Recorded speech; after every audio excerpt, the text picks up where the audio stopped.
ponteiro, né? Visualizado 2022, mais de 2022.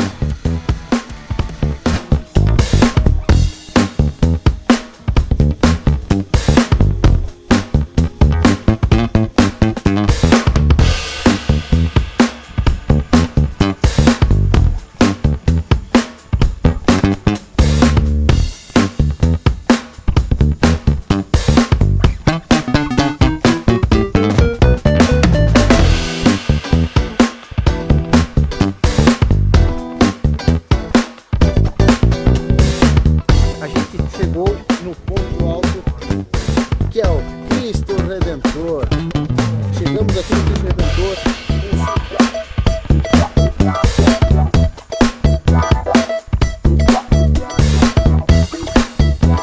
E aí, gente, como é que vocês estão? Tudo na graça de Deus? Eu espero que sim. Hoje eu vou trazer...